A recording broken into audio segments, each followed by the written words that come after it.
The slowest part of building a home is not the actual construction. Unfortunately, we live in a world where permitting and design and approvals and all the soft challenges take the longest part. Hey, I'm Derek Hugel with Wolf Industries Inc., and let's do a deep dive on episode number 4 on Modular Advantage.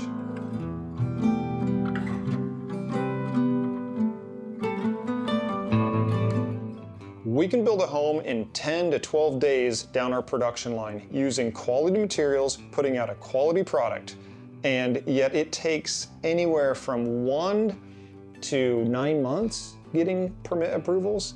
Well, we took that process and we broke it down and said, where in the process can we reduce that? And we have a process through the state where we draw up our plans, the architectural set, and the engineering, and put it all together in a package, send it up to the state, they review, stamp, and approve those drawings. So now we have an approved drawing that we can build over and over again for that whole permit cycle. Those plans last for that whole code cycle, which typically is about 3 years. And once we have a house approved, we're gonna look at this in the shop as we go down the production line and what gets inspected where. We get at the end a gold label. And so when we have that gold label, we now have an approved home inspected and signed off by the state. We can place it anywhere in the state as a primary home, a guest house, a hardship, an ensuite, you name an ADU, a DADU, a detached ADU, an attached ADU, so many different configurations. So let's get started and take a tour of the shop as we look at what gets inspected. So here we are in the permit department, and look at this set of documents, right? If we had to redraw this for every single project, it would be atrocious. Look on the board, this is just one person, and they're running anywhere from 15 to 25 permits throughout the state of Washington.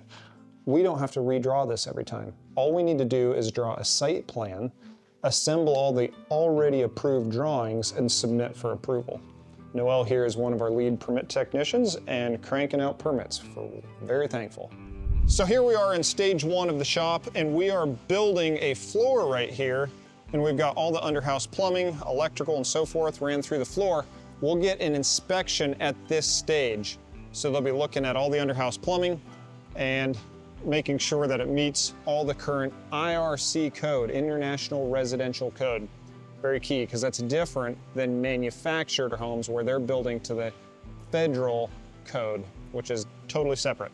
Here's stage 1.5. We're gonna get a rough-in inspection for all the electrical and plumbing before it gets covered up. So we'll get the inspector signing off this stage, and currently we don't have a house that is insulated, and so what we'll do is we'll insulate this, and sometimes the inspector will let us take photos, and they'll use the photos as proof that we insulated this. So insulation and rough-in happens here at stage 1.5. Moving down the line to stage 3, we've got the house sheeted, house wrap, and siding installed. This is all able to be seen post-painting, and so this gets inspected visually from the outside at the completion down its final stages. So no inspections by the state through this phase. As we move further down line though, when we're wrapping up the house is painted, inside floors are done, cabinets are installed, we're getting the final inspection down here. State comes through, we've got the power hooked up, the plumbing hooked up, and we're doing all of our tests at this stage. So we'll get a final inspection here. So here we are in stage 4, and we're even testing the HVAC units. You can feel this cold air coming out, and they're making sure that it's fully tested, sealed, ready for delivery and use on site. So here we are in the yard, and we've got our home staged up on these stilts for ease of access on our delivery trailer. We've got our final approval, as we see here up on the top, of our gold label from the state. They give us this sticker, and it tells the local jurisdiction exactly what has been inspected. It says that the RF, for example, is the roof load, 30 pounds per square foot. W means wind load, 145 mile an hour, zone B. Seismic zone 1.5D, thermal district TD stands for 4C, is the zone that we're being able to send this to. heating system split? Is there air conditioning? Yes. What is the plumbing number? We got 7 plumbing fixture units in this house. ESL, electrical surge load.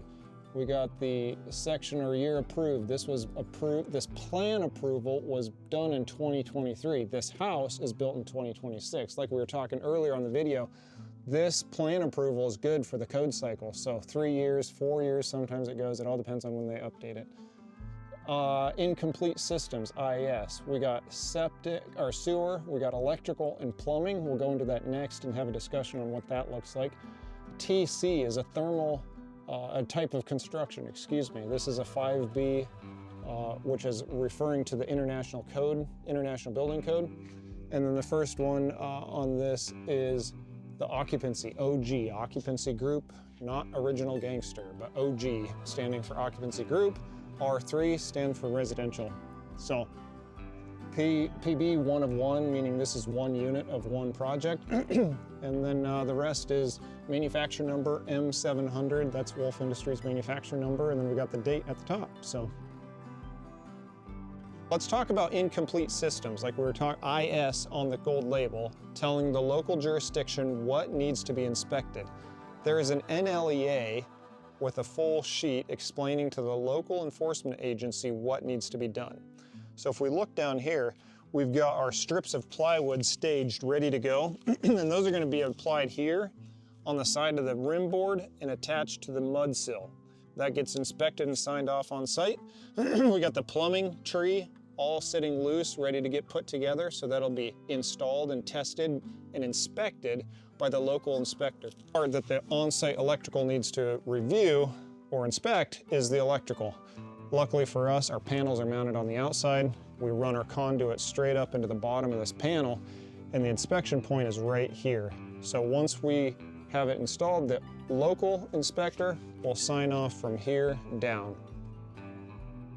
Expanding on the incomplete systems, there is also, I mentioned it earlier, an NLEA, which stands for Notification to Local Enforcement Agency.